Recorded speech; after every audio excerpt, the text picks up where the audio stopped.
Guys, it's Maymay, and today's video is going to be Beginner Stamper 101, basically. I've been asked a lot of times, what does a beginner stamper need to get started? This is a great question, and I've been wanting to answer it, so today I'm going to do that. So the first thing a beginner stamper needs is stamps. So let's talk stamps. This is a clear stamp set. I show these to people in my shop all the time and they're like, what do you do with those? And you love the idea of owning these, but when you don't know what to do with them, it can get frustrating. Clear stamps are the same thing as these wood block stamps, okay? Now they have some different characteristics and different features, but this is basically what they are. This stamp comes with its own built-in block and it's made of red rubber, okay? The big difference, the upgrade from wood block to clear, is that they're made so you can see where you're stamping. As you can see with this wood block, if I put it down onto paper, I cannot see exactly where my image went. But if I take a clear stamp, like this one, mount it on a block, let me peel it off so you can even see. So here's a block, okay, which is mimicking this wood. Then I stick this stamp on. Then when I go to stamp it, I can see straight through to where I'm going. So that is the big advantage to using clear stamps.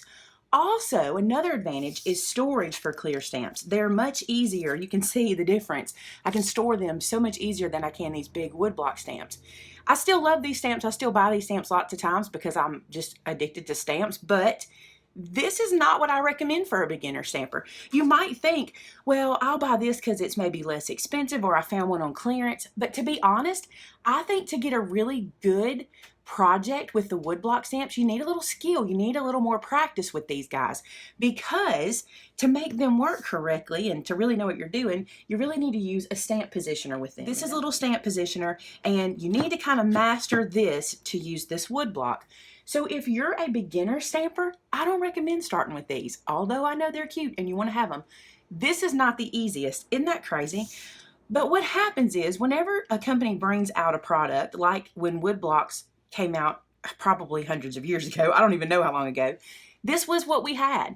And then some genius said, wait a minute, I want to do this with a clear block, and now we have technology where things can cling, and so we turned it into clear stamp sets. And I think for a beginner, a clear stamp set is the way to go because it takes a lot of the guesswork out. Actually, it takes 100% of the guesswork out. So this will save you some heartache. Now the next question is, but what blocks do I need? And you can see here I have kind of a small block and I have this leaf mounted to it, and that's, to me, this is a perfect match. However, as a beginner, when you're not sure you want to take this on as your full hobby and you don't want to buy everything under the sun, I want to show you something I suggest for you. This is called a Fisker stamp press. It is a piece of acrylic. It's fairly thin. It has 4 spongy feet on it. Okay, it has a grid on the inside, which is kind of hard to see through my grid. There we go. It has a grid on the inside, and it has a pretty large surface. Now, this is not the largest of the Fisker stamp press. You can get a larger one, but this is the one that I had when I first started stamping, and I loved it. And let me show you why. So here I have 2 stamps. A large truck stamp. You can see this one here. This stamp is about 1, 2, 3, 4 inches wide, and then I have the smaller leaf, which is about 1.5 inches, okay?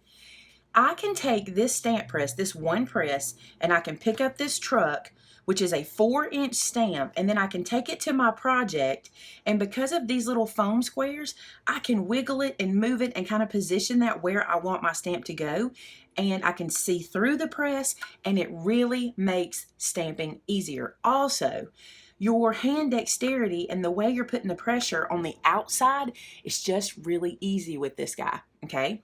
Now here's what's cool about it. So I just used a 4-inch stamp with it. I can also use smaller stamps with it and still get really good control, all right? Let me show you the difference in that. Some people say, well, why do I need that control? Let me just show you. Let's say the only block you have in your collection is one like this. This is a 3x4 block, okay? Of course you can stamp this truck with it, and it's right to the edge, but you can stamp this truck with it, which is fine. But let's say you want to stamp this little leaf with it. When you do this, you take the chance of rocking. See how much space I have to kind of make a mistake? And that rocking motion is what causes our stamp images to kind of have a halo effect. So for me, this is not the thing I would start with. Remember, I'm speaking to brand new beginner stampers. For me, this guy just gives you so much more control, and you can kind of wiggle it into place where you want it. And I would say, if you're buying your first set of stamps and your first block, or your first acrylic block, buy this one first. Also, I'll put a link. I don't carry this in my store yet. We are going to start carrying this because I love it, but I'll put a link to it on Amazon. However, I will tell you, if you have a craft store near you, you can use the 50% off or the 40% off coupons and get this at a really good price. So I would skip. I know this sounds crazy because I do sell these in my store and I use these blocks all the time, just like these. I even have the little tiny ones, which I think all have a place. But I think when you're starting out and you've never stamped before, this just gives you so much more control. Now, some people would probably really disagree with me for showing this tool to beginner stampers, but this tool is a perfect stamp positioning tool for stamping, period. For beginners, for experienced stampers, for everybody. If you want to invest in your hobby, and the reason I say invest, this tool here is over $40, and then there's a larger one of it. Let me pull this one over. I still have a stamp mounted to it because I used it for a video recently. This is the larger version, and it is $60, I think. So these are expensive tools, but I will tell you, if you know you're going to make stamping a hobby you do for a long time, then I would start with one of these if you know it. You won't be wasting your money as a stamper to purchase one of these guys. But again, as a beginner, if you start with that Fisker stamp press, you won't be sad, and then you can work your way into something like this. And I do have a video on this. I'll link it below to show you how it works. But just think, if you bought a whole bunch of blocks and a whole bunch of, let's say you bought 4 or 5 blocks and you bought a Fisker stamp press, by then you've spent almost $40 and you could get something like this. I think this may be even $45. I'm not sure. I'll put a link below for it in case you're interested. But if you really want to invest in your hobby, this is a good one. Just my opinion. Tell me what you think in the comments. So now let's look at paper. So this is cardstock. The difference in cardstock and paper is the thickness, and I have a lot of videos I'll link below that answer a lot of questions about cardstock and things like that. But when you're just starting out with stamping, I want to challenge you to do this. Now remember, this is for the beginner stamper. This is Neenah white cardstock. This particular one is 65 pound. You can see how it moves, okay? They also have one I love that is 110 pound. Don't stress about knowing the poundage. It'll be on the package for you, 65 or 110. Now, the thing about this cardstock that I love, number one, it is not as expensive as you might think. A lot of times we think, oh, I can't afford those name brand cardstocks or those expensive cardstocks. I buy this from my local office supply store. I buy it in reams, so it comes in a big, huge pack because I go through white cardstock like crazy. And I think I pay between $17 and $20 a ream. And if you use coupons, you can get it even cheaper. And it's just the best to use, in my opinion. So instead of buying some of those cheaper cardstocks, thinking that you're learning, so I don't want to spend that much money, this is the way to go. Get those big reams of white and just start working with it. The good thing about this paper too, or this cardstock also, is it works perfect for your stamping. This Neenah works well with coloring, and it also makes beautiful card bases. So even though you're buying a big ream of paper, you can use it for multiple things. And I keep saying paper, but you know I mean cardstock. So that is it. My favorite is 65 pound for layers, and then for card bases, I love to use the 110, but I've been known to use this for a card base. It works just fine. So that's cardstock. I would say if you're a beginner stamper, steer clear of textured cardstock because you're never going to get a good impression with that, no matter how hard you try, and it'll disappoint you whenever you lift the block up. So don't use a textured cardstock. Make sure you're using a smooth cardstock. Just my opinion. You'll probably hear that a lot in this video, just my opinion. Now let's talk inks. I get asked this question so much, all right? I have 3 inks that I would suggest if you are a beginner stamper. These are the ones you put in your collection, okay? I pretty much use these inks all the time, and I'm not a beginner stamper. I've been stamping for quite some time, okay? VersaFine Onyx Black Pigment Ink, Memento, which is a fade-resistant, fast-drying dye ink, all right? And then Distress ink. These all have different qualities. They all do different things. But these are the ones, if you were going to buy ink, that I would invest in. The other thing I would say to you is this. As a beginner stamper, I promise you don't want to do this. Don't start out with those cheap ink pads thinking I'm a beginner and I'm not going to spend a lot of money. I'm going to save you money by telling you, purchase these and you'll enjoy the hobby more. If you're buying those inexpensive ink pads, although some of them work fine once you're comfortable with stamping and things like that, I find that these kind of do the work for me and keep me from stressing. All right, so let's look at these stamped images. So here you can see I've stamped this leaf several times. This first row is VersaFine Onyx Black all the way across, okay? This second row is Memento Tuxedo Black. And then this last row is Distress Ink in the color Vintage Photo. I'll get it out eventually. So this is all Vintage Photo. Now, if you watch stamping videos, these are the three you hear all the time. I promise. This is what I heard all the time, and I never would buy them because I thought they're too expensive and they're not worth the hype, but they really are worth it, and I'll show you why. Now, if you think that you're a person who's going to use mostly black and white, when I first started stamping, I didn't color, I didn't use alcohol markers, nothing. I just wanted to stamp the image and stamp my sentiments. I did not buy VersaFine Onyx Black when I started, but if I had, I would have been much happier. This ink stamps beautifully every time. I've never had an issue with it. So this is the VersaFine Onyx Black. It comes in a bunch of colors. Let me show you this. This is what we carry in the store. This is just to show you. It comes in lots of colors, and it's a lot of fun. Works really well every time. I love it. Now, Memento, I don't know if you can tell the difference, but it is slightly lighter than the VersaFine. I don't know why, it just always has been. It's a lighter ink. Now, it has a quality that makes it where you can use it with alcohol markers. By the way, you can use VersaFine with watercolor, and you can use this with alcohol. I'm going to show you that in a second. So Memento is the ink I started out with, and to be honest, I was not getting great impressions, or at least I didn't think so, but I just kind of got used to it because that was Memento ink, and that's how it did every time. If I were to start out today with just one ink, and I'm not concerned about coloring it in any way, I'd start with VersaFine Onyx Black. Then I would collect Memento as I could, and as I started to collect my alcohol markers. Like I said, if you're not going to color, then the VersaFine is perfect. But if you're going to watercolor, you still can use it. Now, Distress Ink. Distress Ink is not a waterproof ink, okay?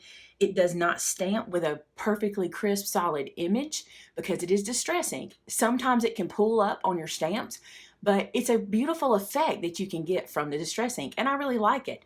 I typically use Distress Ink more for inking the edges of paper than I do for actually stamping, but I have been known to stamp with it. It is not water resistant, okay? It's going to move with every liquid you put on it. Let's put some liquids on these and see what happens. So I have here a water brush, and we're going to start with the VersaFine, and I'm just going to barely rub over it. It is stamped and dried.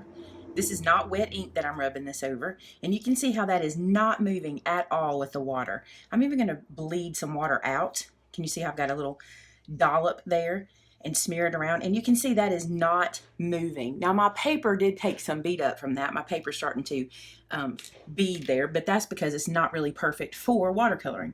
But this image is not going anywhere. Now I'm going to take it to the Memento and show you the same thing. First, I'll rub across it, and it's not going anywhere. It also darkens the ink, which I think is interesting. And then I'm going to put a dollop of water and smear it around, and you'll see that that's not moving, okay? So remember, the first one was VersaFine. This next one is Memento. So watercoloring with those two inks, no problem. Let's look at the Distress Ink. I want to show you what it does. First, I'll rub across. And can you see how the page is starting to turn colors? It's kind of hard to see there, but it does. And I'm going to put a drop of water and rub it around, and you can really see that that ink is starting to move. Let me bring this up to where you can see it closer, because I think you can really see that. See that? So it's starting to move. It is not going to be permanent for watercolor. It's actually one of the features of this ink, and you can play with it with watercolor, and lots of videos on YouTube about how to use Distress Ink with water. It's a lot of fun, actually, but it's not going to stay permanent with your water. Next, I want to look at alcohol markers. This is a Spectrum Noir marker. I'm going to use a chisel tip of a very light gray color. This is IG1. And I'm going to start up here with the VersaFine. And I'm just going to run this across.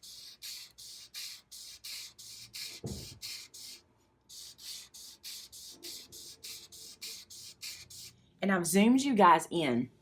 I don't know how well this shows on camera, but this ink seems to have almost bloomed, if that makes sense. Instead of being a nice crisp image like it was here, it's bloomed and the ink is kind of fattened out, if that makes sense. It started to just grow on the page. And in some places, like right here, I don't want to touch that, but right here you can see where the ink is literally pulled away from the image. It's not the worst thing in the world, and you probably could get away with it, but it does move the ink. Okay, so that's why I don't use my VersaFine for my alcohol markers. Although if you like that look, go for it.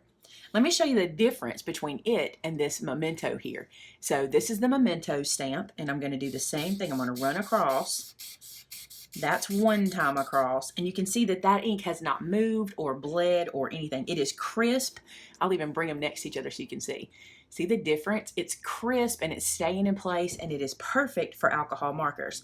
Let's do it again the other direction, and you can see it's not budging. All right. Now let's do that with the distress ink. I really don't have a clue what's going to happen here. Put my hand there so to focus on it. Let's see. I've never tried distress in alcohol, so I don't know what's going to happen. Seems to be sitting still, actually. It is blooming a little bit, but it's kind of like how the VersaFine reacts to it. That's really interesting. All right, so let's look at all these. So there you go. You can see everything there all laid out for you. So VersaFine with water looks like this. VersaFine with alcohol looks like that. See how much more bloomed it is? And then Memento with water looks like this. And then Memento with alcohol looks like that. To be honest, this Memento is moving a little bit with the water, but it's not with the alcohol. So that's interesting. Then the distress, it's really beat up down here. Let me bring this up close because it is really, see that? That little image is really distressed. That's the point. Now with the alcohol, it didn't distress as much as I expected it to, but that's how it looks. I personally would purchase both of these inks. This one is great for watercolor. I think I would use the VersaFine for watercolor because I like how much that ink stayed still, and I wouldn't use the Memento for watercolor, but I would definitely use Memento for alcohol because I like the way it stayed still versus how this one moved. That's an interesting little thing, and I know a lot of you guys that aren't even beginner stampers would enjoy seeing this little example. So, what have we said? Here's what I'm saying to you. So in a nutshell, for beginner stampers, here's what I would do. I'd pick up a good Fisker stamp press, this size or the larger one, either one. I'd pick up a distress ink in a color so I could have distressed edges. I'd pick up VersaFine Onyx, and you saw the reasons why. I would pick up Memento, again, you saw the reasons why. And I would pick any clear stamps I wanted, okay? This will work on your paper. Of course, I recommend the Nina, but you can use any. It's up to you, any paper. But I think this is a great beginner place to start. So you invest a little bit here for these guys, and these you're going to use forever. These ink pads last years. I'm not making that up. They last years. And if you want to make them last even longer and stay juicy, you can turn them upside down when you store them, and it causes the ink to go to the kind of the surface of the pad, and you get a lot of use out of these guys. I even will use my new ones. You'll see this when you get a new one, it'll be real juicy. Sometimes I'll use the new ones and store them just like this, and then about 2 or 3 months into it, I'll flip it over and then let some of that ink kind of drop down so it's not too juicy all the time. But that's my suggestion. I get this question all the time, and I hope this helped to answer, what you're looking to purchase. I say buy your clear stamps that you love, get 3 different inks in your collection that will work with everything, and get yourself this stamp press. Or something similar. I guess there might be other ones like this, but this one I really love. Now, if you'd like to see more detailed stamping videos, I'll be sure to link what I've got below. I've got several of those out there so you can see all kinds of stuff, but I hope this really gets you started. Now, the other thing I want to mention to you guys, and this is just some self promo, every Saturday now I have started doing a series called Stamping Saturday, where I'm going to take my line of stamps and I'm going to show you how to use it in different projects. That does 2 things. Number 1, if you're buying my stamps, it gives you some inspiration. And number 2, if you're just trying to learn how to stamp, you can see how I'm doing different techniques, and it'll help you to broaden your stamping hobby. I love this hobby. I think it's awesome. And the first time you press that stamp down and lift it up and it's there, boom, you're going to love it. So that is Beginner Stamping 101, and I really hope this answered a lot of your questions. If I didn't answer your question, please put it below in the comment section. I will be more than happy to answer it. It actually helps other people, so please don't be afraid to ask your question. People read the comments and they see your question, and I can give an answer to it, and it helps them to learn too. So let's help each other to learn how to stamp. Thanks so much for watching, guys. I look forward to talking to you again. Actually, I'll be back on Wednesday with another crafty video. Talk to you soon. Bye-bye.